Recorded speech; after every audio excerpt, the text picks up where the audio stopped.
Well, welcome so much to a new workshop. This is Raising Lifelong Readers. I hope that it will be helpful to those who have little kids, maybe they're not even reading yet, those who have struggling readers, and anybody who wants their children to love books and reading, hopefully making that a lifelong habit.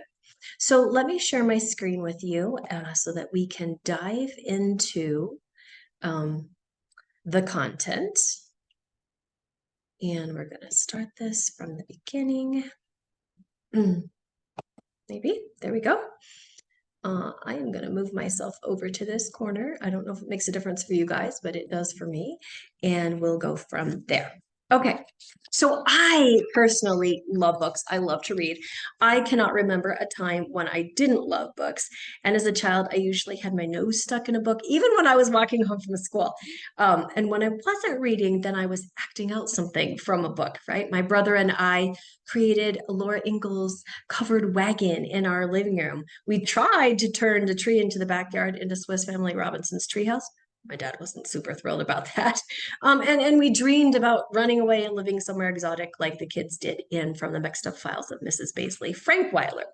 So I'm a lifelong reader, to be sure, and all four of my kids love stories. Now, they don't all consume them in equal measures or in the same ways, particularly my dyslexic son, and we'll talk about that more later, but they do all have an appreciation for the written word and for stories. So today I want to share with you 10 tips for raising your own lifelong readers. Tip number one is read to your children daily. And this might seem self-explanatory, and I feel like I'm preaching to the choir when I talk about with homeschoolers, but it is the absolute best way to instill a love of reading into your children. Study after study shows that children who are read to regularly have larger brains, literally. They have higher IQs, they have bigger vocabularies, and they have a greater success in their educational endeavors than children who are not read to at home. In fact, the National Commission on Reading found that this is the single most important influencing factor to determine a child's educational success. That's being read to at home.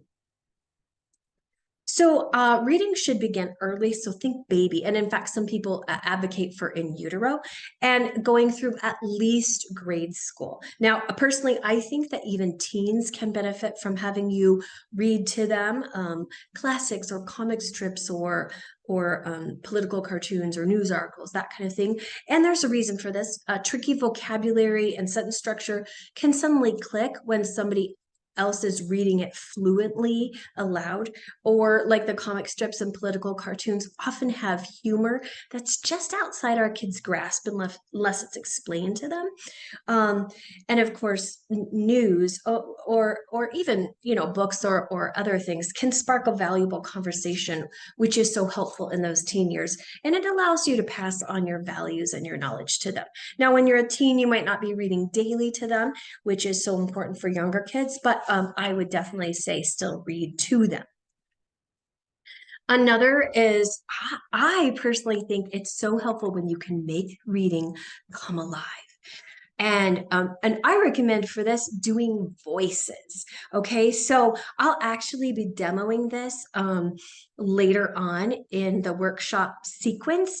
And so you can click on that workshop to watch me demo what it means to read in a very animated way. And I'll give you tips on that. And for sure, you can even watch it with your kids. They'll love it. But make reading come alive as you read to them. Or you can dress up, even include the kids on that, or change locations. So for example, with that Little House on the Prairie, right?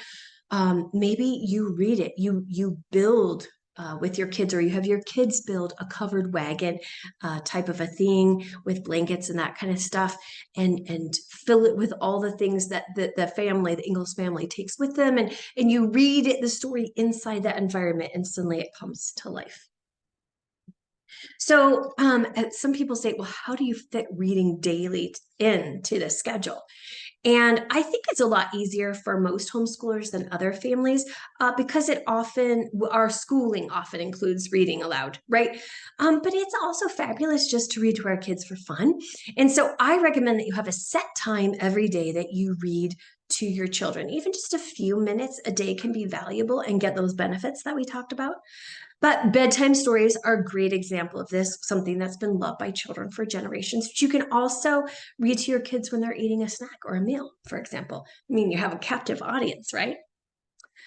So, all that being said, if squeezing reading into the nooks and crannies of your life is more your reality, then try reading to your kids during times that might otherwise be wasted or lost. So, for example, when you're nursing a baby, or when you're potty training, or in waiting rooms, or at restaurants while you're waiting for your food to come. It could be to the youngers while you're waiting in a car for older siblings to get done with a soccer practice or a dance practice, or maybe you don't even leave, right? Soccer practice 45 minutes, you live half an hour away, you're not going to leave. So maybe it's just while you're waiting. When they're sick and they're laid up in bed, all of these are great options to reading aloud to your children and taking opportunity of those missed time slots. I've even been known to read to my littles while they were in the bath. Okay, so tip number 2 is fill your home with books. I once heard that a child's IQ could be directly traced back to how many books are owned in a home. Now, I couldn't verify this when I was creating this workshop, but I don't doubt it. There are plenty of other statistics that do benefit or tout that living in a home filled with books is just so beneficial for children. For one thing, it gives them easy access to books. And this increases a child's tendency to read regularly, which in turn increases a child's love of reading as well as their love of knowledge in general. And books that are owned are books that are read and reread. Has anybody ever gotten sick of reading the same story over and over to your children, right? I have. I could quote you the entire book of Sheep in a Jeep by Nancy E. Shaw because I read it so many times to my kids when they were little. And little children especially love this repetition of hearing the same words and cadences over and over. And there's a reason for this, because research indicates that exposure to repetition of sounds and words and phrases actually develops their language skills, and it develops it at a faster rate. It also benefits older kids and adults as well, though, because when a book is reread, we notice nuances of the book that we missed before, or we gain a greater understanding and insight into the topic. And children develop a love for their favorite books. And when they love a book, that translates into good feelings about reading in general. And the whole point of this is we're trying to create lifelong readers. Interestingly enough, even books that just sit on your shelf, unread, can benefit your child, crazy as that sounds. So this is particularly true when it comes to nonfiction books, because just seeing the titles of the books on the shelves actually exposes children to people and places and events in history that they might not get exposed to otherwise. And that exposure actually acts like Velcro on which we can hang future information when they're learning it in school or homeschooling or otherwise. So let me give you for example, we have a landmark book in our home, that old series Landmark books, which I snatch them up anytime I can find them secondhand for a good price. But we've got one in our home that's entitled Commodore Perry and the Opening of Japan. And I don't think anybody in our family has ever read that book, actually read the book itself, including me. But when I bought the book, it was Landmark, so I snatched it up, but I thought, I had never heard of this. Who is Commodore Perry? I have no idea what this book is talking about. So I had to do a little Google and find out who Commodore Perry was and what did that mean, the opening of Japan, and it kind of scanned the book too. Interestingly enough, It sat on there in amongst our biographies. And, my kids would sometimes need a biography. They'd see the title. None of them ever selected that book.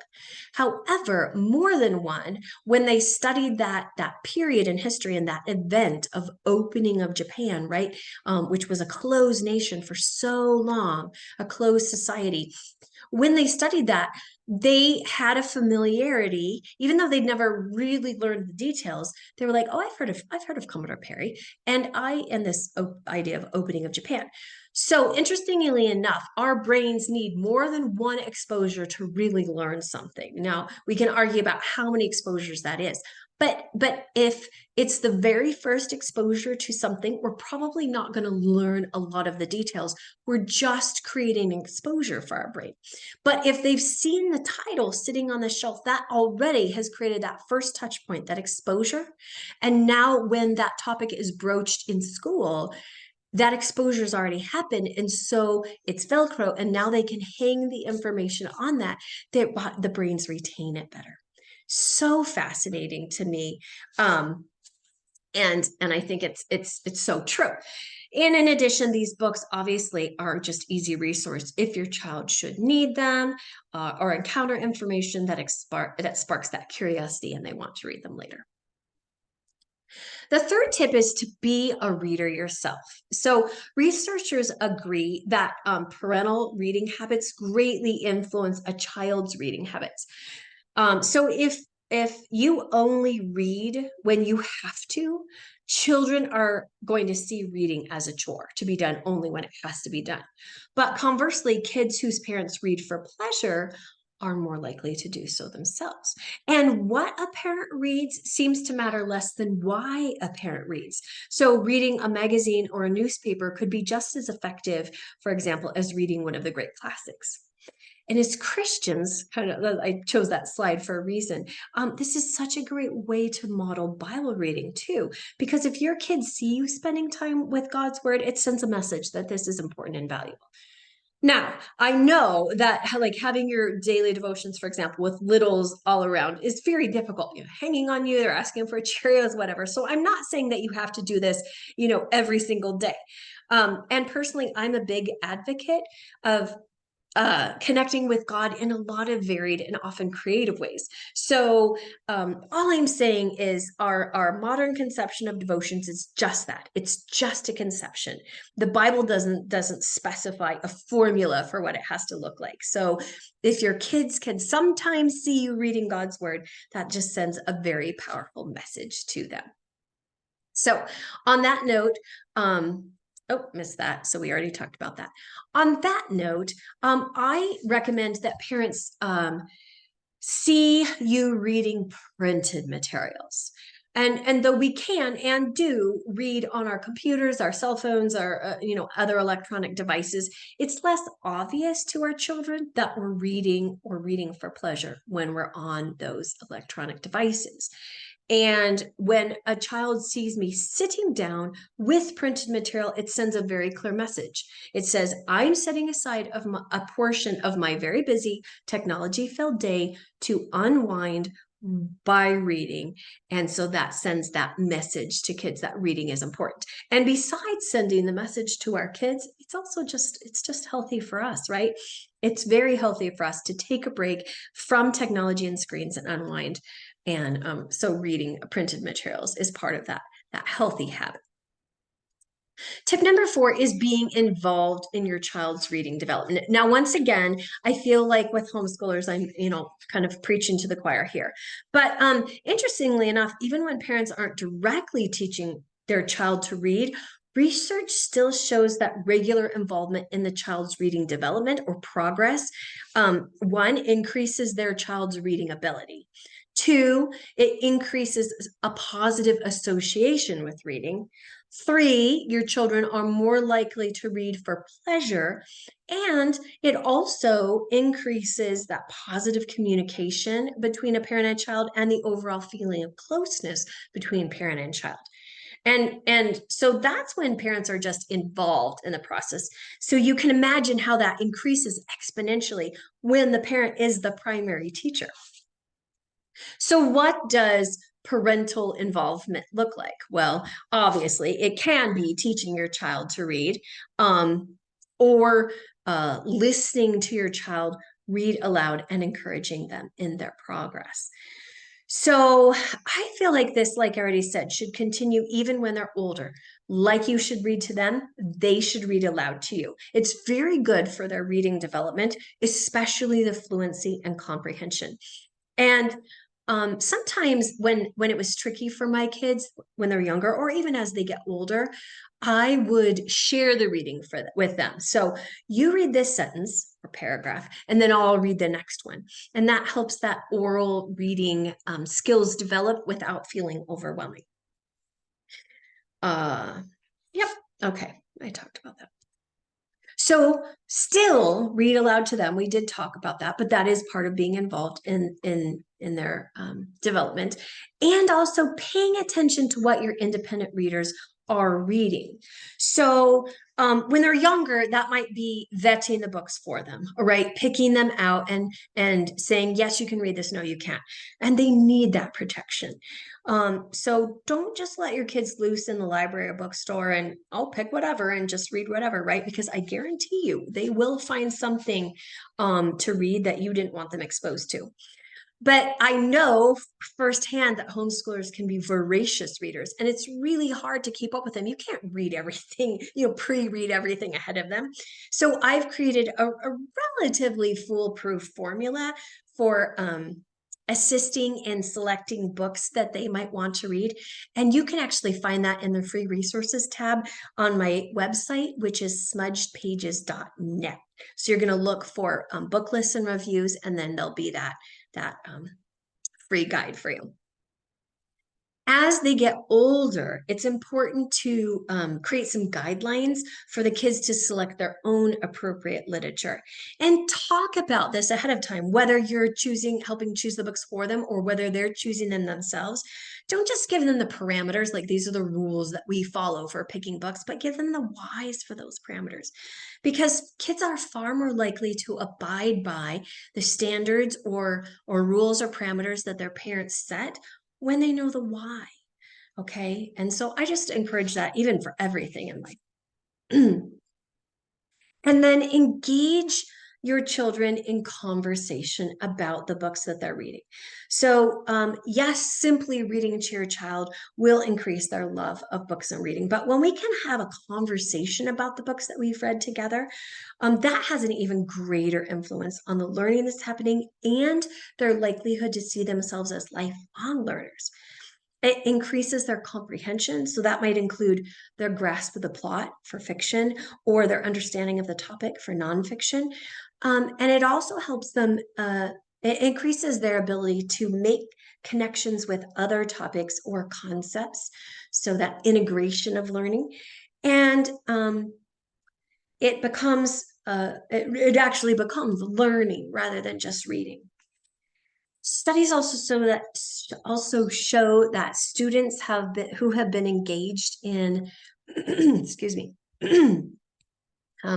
this kind of discussion and interaction with what they've read are more likely to have a favorable opinion of learning.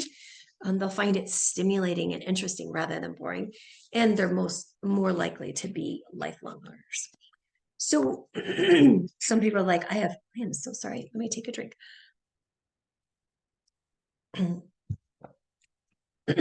Some people, golly goodness sakes, some people have said, I have no idea how to even have a discussion with my kids over what they're reading.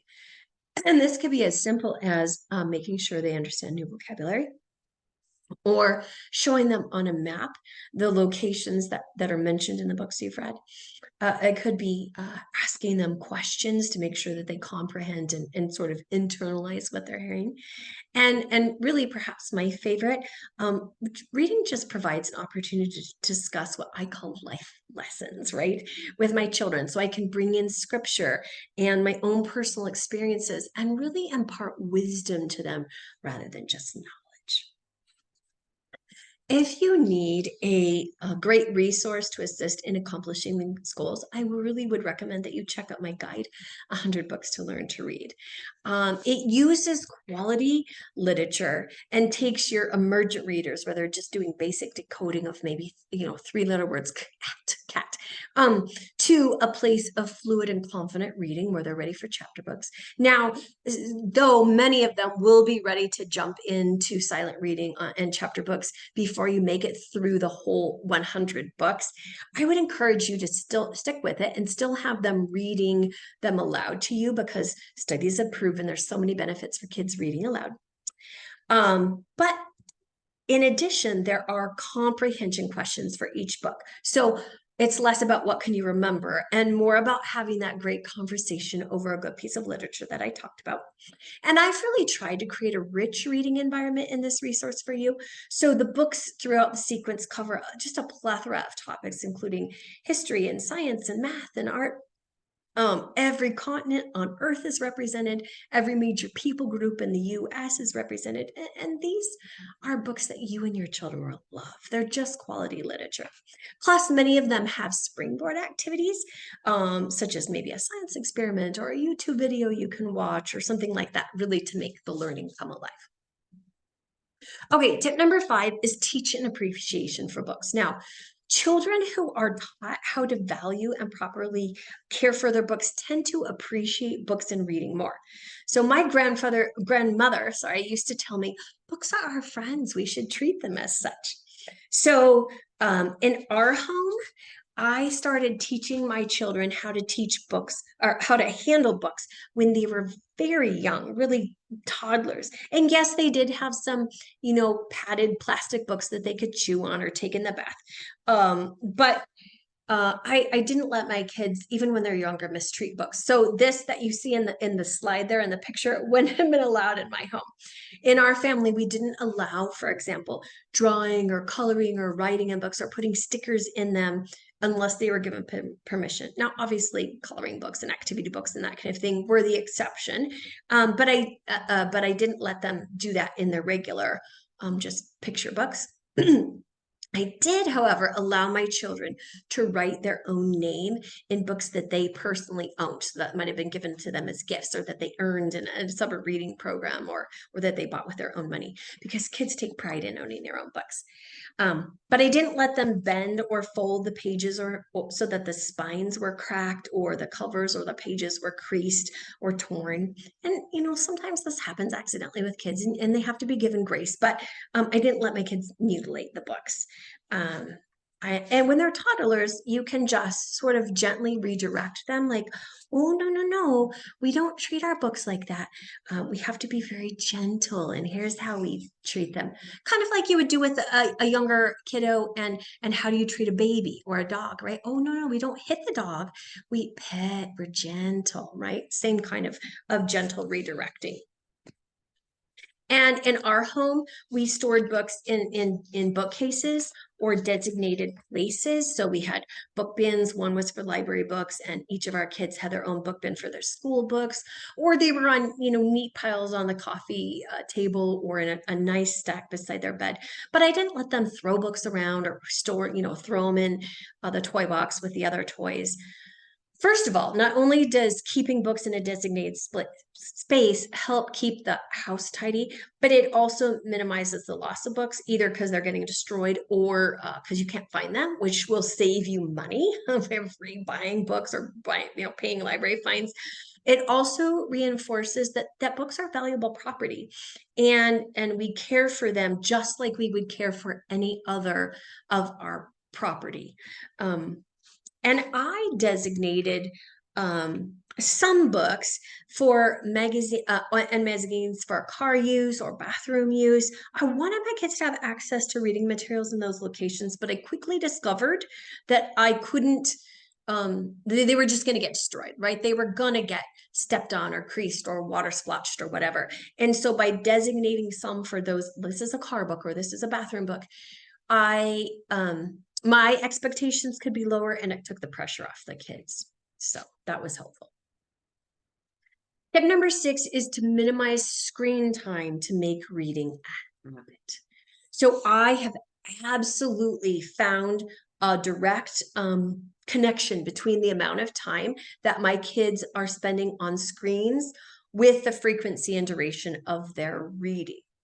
The more time they spend in front of screens, especially for games, videos, social media, the less likely they are to pick up a book in their downtime. Now, I know not everyone will agree with me on this philosophy, but in our home, I made reading a good book part of the required activities that my kids had to do in order to earn their screen time. So, using a screen device to complete schoolwork, that was a totally different exception. But when their schoolwork and their chores were done, then my kids had to spend 30 minutes of active play or exercise and 15 to 30 minutes, depending on their age, in reading a book. And interestingly enough, that protocol is part of something that current psychologists are calling screen fasting.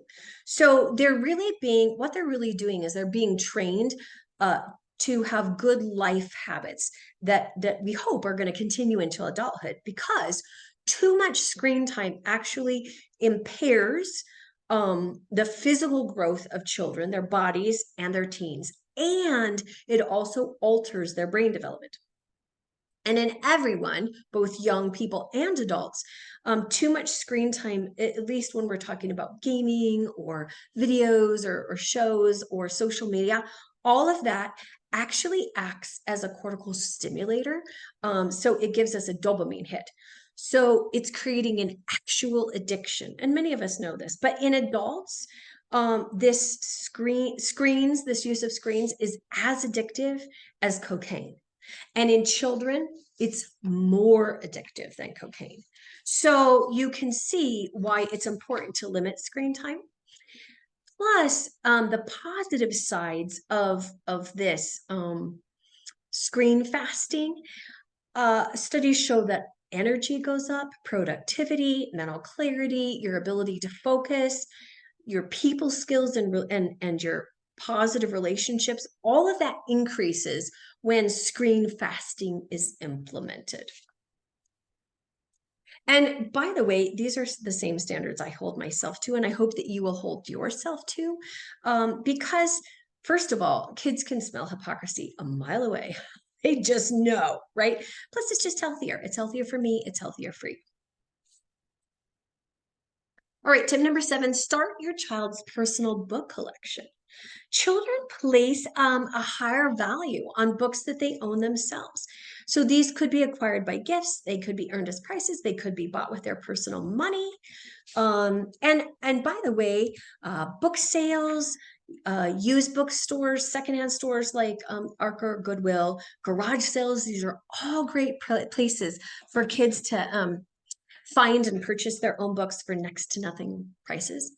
And in a little tip, this is also a great place for you as a parent to find brand new books that you can give to your kids as gifts for very little money. So I have found, not so much at like ARC or that kind of location, but definitely like at the library bookstore, we've got books that are sold there. I found brand new books or books that look almost brand new for as little as 25 cents to $5, which still for a hardback book is phenomenal savings. So just a little tip, FYI. But curating their own collection of books is really good for children. It really increases their love for their books and their desire to read them. We do this as adults, right? Sometimes we've read a book and we loved it so much, we just want to have it in our own collection. And sometimes we come across a book, ooh, that looks good. That sounds interesting. I want to read that. So we buy it, right? Kids are going to do the same kind of thing. Now, I would encourage you to give each child a space for their own book collection. All of our kids have a bookcase to this day in their own room. And it puts a high priority on books and reading when they've got their own space, and obviously keeps those collections from getting cluttered or from getting ruined. Like we talked about, bookcases don't have to be fancy. You can find them at secondhand stores or garage sales pretty cheaply, or Facebook Marketplace, or you can even make them using like stackable bins. Could be wooden or plastic or metal wire, whatever. You can even make bookcases with good old bricks and boards, right? Whoops, let me go back. Can I go back? I don't know if I can on Zoom. I was also just going to say, if floor space is a minimum for you, you can get book bins or shelves that hang on the wall by their bed, or even the ones that tuck under, little pockets that tuck under the mattress, and you can store books there for nap time or bedtime reading, or to keep somebody in bed when they're not supposed to get up yet. So tip number 8 is use books as gifts, rewards, and incentives. Clearly, everything came up right there. Didn't make that screen right. So anyway, books that are given as gifts or rewards hold a higher value in your child's eyes. You put a higher perceived value on them. And new books make wonderful gifts for kids, especially if they want them. And by the way, books can be expensive, so they have just as much monetary value as, say, a new toy. Although, like I said, used books are okay. I used to give my kids books for birthdays and Christmas and Easter. In fact, they almost always found a little paperback book tucked into their stocking or their Easter basket when they were younger. We even gave them for momentous milestones, like when the Tooth Fairy first came, they got their very first tooth, they got a book instead of a little coin.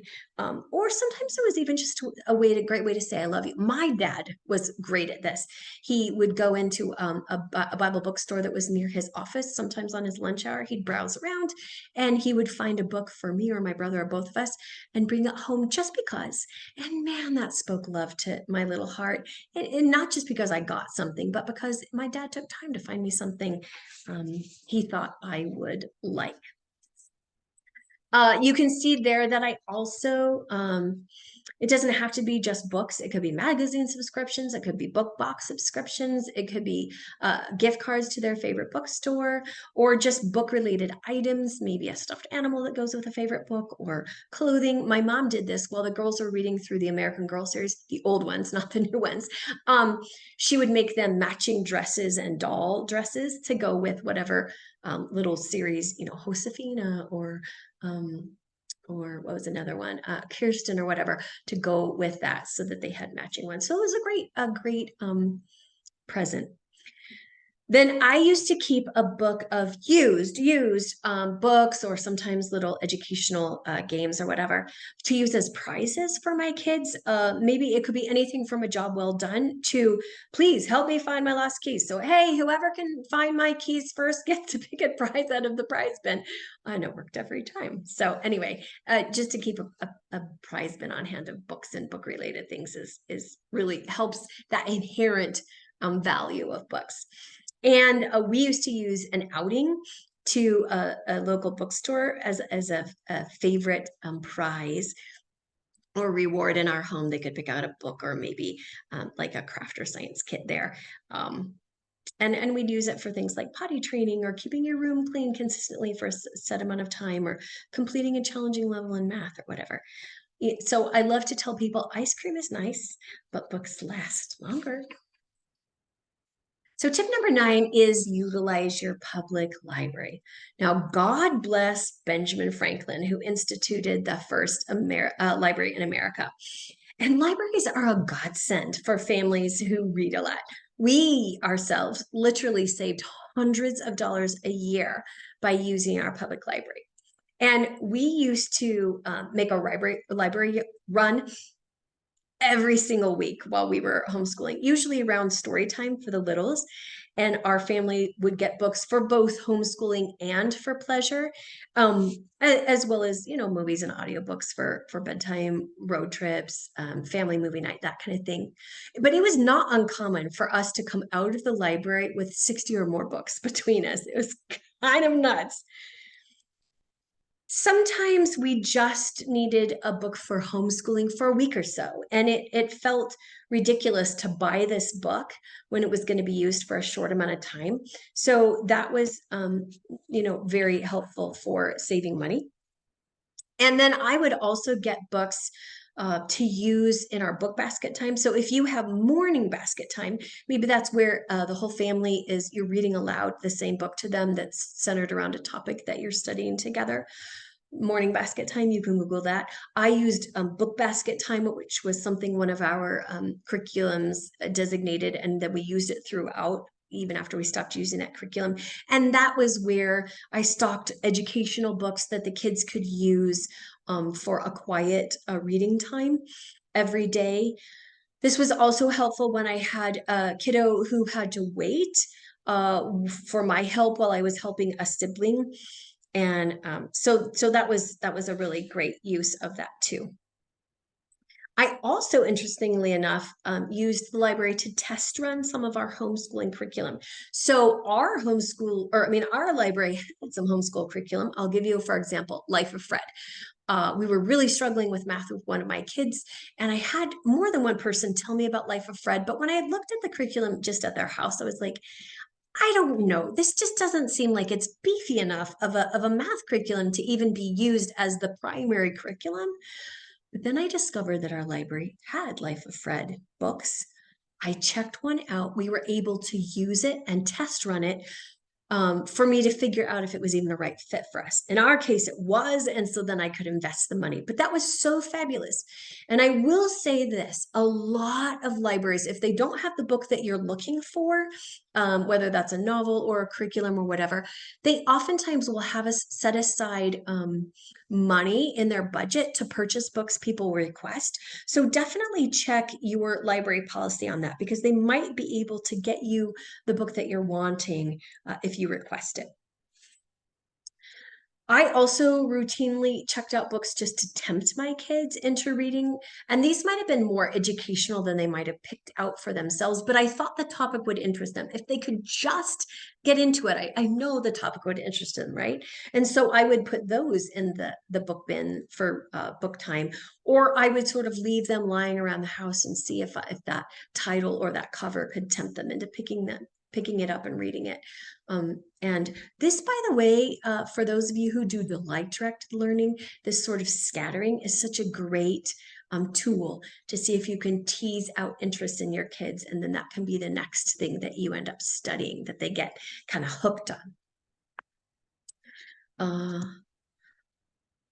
One thing that I did do to encourage well-rounded readers, in addition to whatever picture books or fiction that they wanted to check out at the library, I required my kids to check out at least one nonfiction book and one biography, or sometimes it was either or, depending on how advanced a reader they were and how much reading they got done in one week. But this helped them to be more widely read. It exposed them to new ideas and information and places and people that they might not have gotten exposed to, right? That Velcro. And people who are more widely read are better able to learn new concepts with ease, probably because of what I call that Velcro principle. Okay. These kids also, if they're more widely read, they can converse more intelligently with a wider demographic. And our library, interestingly enough, and yours might as well, has a gadgets collection. So we were able to check out toys and iPads and a GoPro and a ukulele and a violin over the course of the years, all for free. Absolutely incredible. Loved that. And many libraries also now have passes to like local or state parks or museums or like aquariums, that kind of thing. And so they'll get you in for free, almost like you had a membership at that place, or at least at a significantly reduced price. So I recommend you see if your library has that kind of collection as well. But the benefits of the library does not end with their collections. Of course, there's story time for little kiddos, but there's also summer reading programs. There are book clubs or educational clubs or activities that your child could join into. My kids have done Lego competitions. There are book themed parties at our library. There's even a teen book selection panel that kids could get involved with if they wanted to. And just a note on story time, sometimes I would take the little kids to story time while my olders got to have some time to get into the library and sort of have some free independence in a safe space. And sometimes I would have the older kids take the younger ones to story time while I had an opportunity to cull all those homeschooling books we wanted. There's also, I didn't mention this, but there might be just events like we've seen theater productions for free in the summer at our library. We've gone to musical and dance programs. Jazz in the Park was one of our favorites, as well as a 1940s review. And we love it when actors come into a library and portray a historical character. So there's so many special programs that you can get involved in. And like I said, the summer reading program, sign up everybody who's qualified, babies through adults, because that's a lot of fun too. So to kind of wrap up this section, you can tell I love libraries, and that's just because libraries have so much good to offer. They really enrich our lives and encourage the lifelong reading and the lifelong learning that we're aiming for. And statistically, children who are taken to a public library as youngsters are far more likely to use them as adults. All right, tip number 10, prioritize reading together as a family. So we already talked about reading aloud to children, and that's absolutely key. But when we read together as a family, magic happens.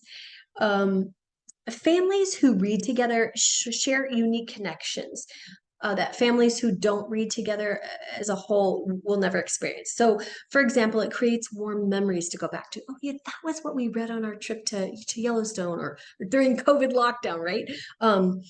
It also provides talking points to start those great conversations that I was talking about earlier. So it might be, remember how the girls teased Wanda in 100 Dresses and how that made her feel? Well, I hate to say this, but I really feel like the way you and your friends are treating Juanita is similar to that. And so now we can have a conversation about that, right? And it gives just your family a shared sort of inside warm connection. So one of my kiddos loved the Mercy Watson series when they were younger. They're great books, but Mercy the pig loves butter or loves toast with a great deal of butter on it. And so that kind of became an inside joke, right? Do you want some toast? Yes, with a great deal of butter. So it's just sort of a warm fuzzy you can share.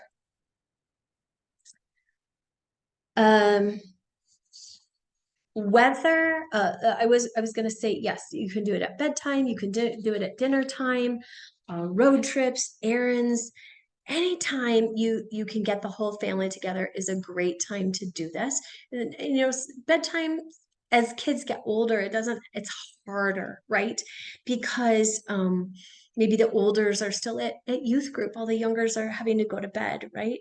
And so and reading together for at school counts for homeschooling, but daddy's not involved. Dad can't be a part. So if you're reading as on a road trip or at dinner time, you can get dad involved. In fact, my father tried for years to do family devotions with us, and my brother and I were pretty horrible. We weren't connected. We didn't stay engaged. And so my dad switched from trying to do family devotions to reading us biographies of great missionaries.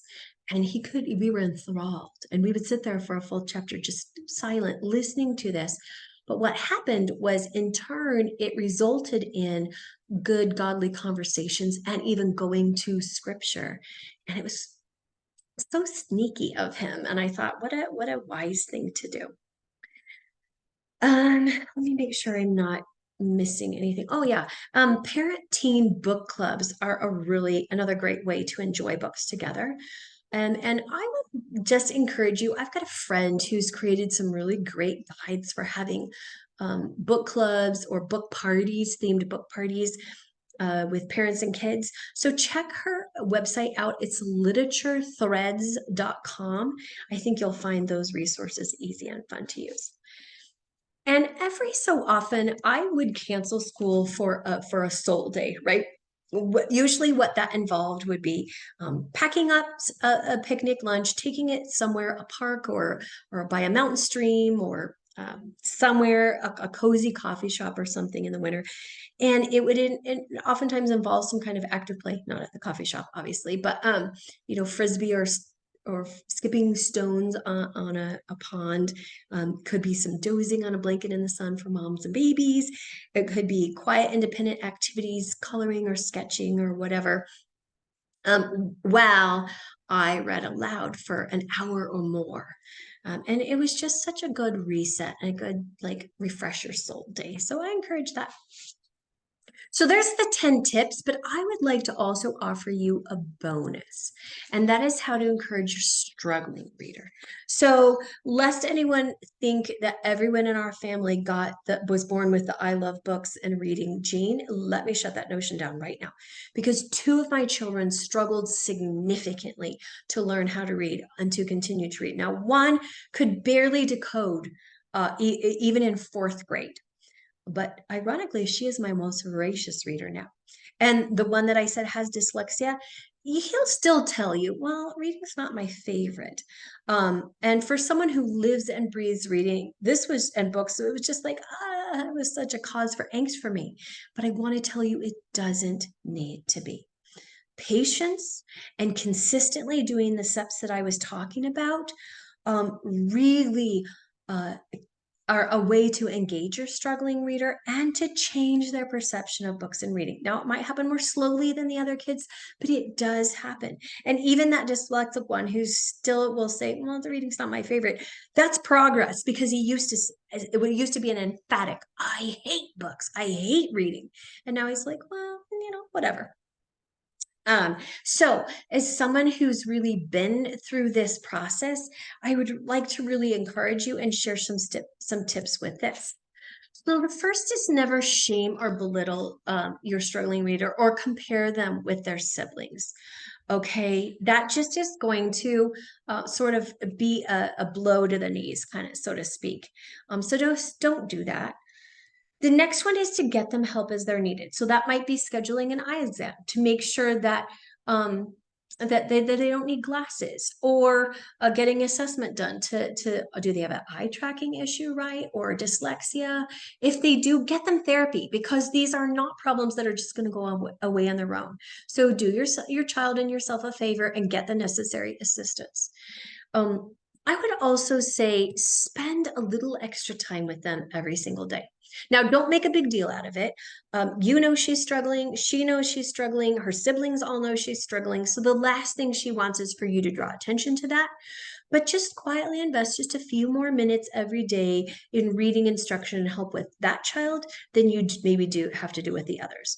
And also, if you need to, make adjustments in their schoolwork. So this might be reading the assignments aloud to them, or together, or transcribing the papers that they write, or that kind of thing, typing them up for them or whatever. Just make some accommodations if they need it.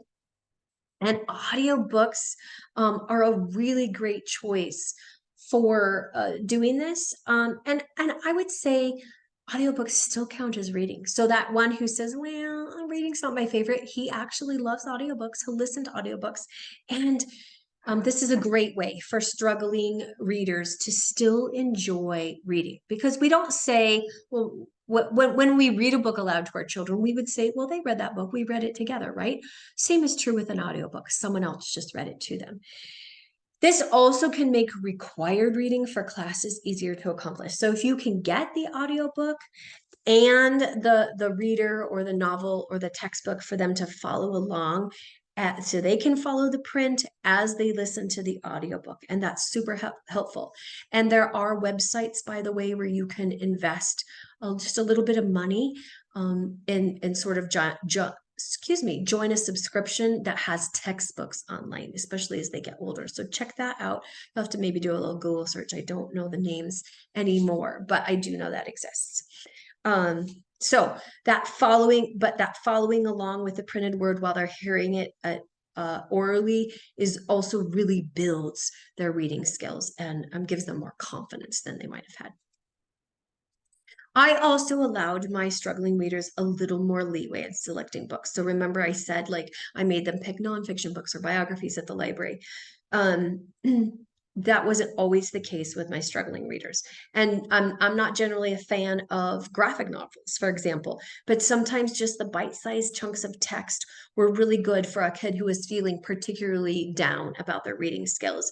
And so I might allow them to get the graphic novel version of Swiss Family Robinson instead of the real thing. Um, and uh, when my struggling readers found something that they did like to read, I just let them go to town on that. I didn't have put any stipulations on what they read. They just got to read that whole series or that whole whatever, as long as the interest held. My grandma used to tell me that you can go anywhere and be anything inside the pages of a book. And she was right. So I'm so glad that my family passed on that legacy of loving books and reading to me, and I was able to share that with my own kids. And I hope that you will be able to create that same kind of legacy in your family and pass that love of reading on to your own children and grandchildren. So, yeah, happy reading.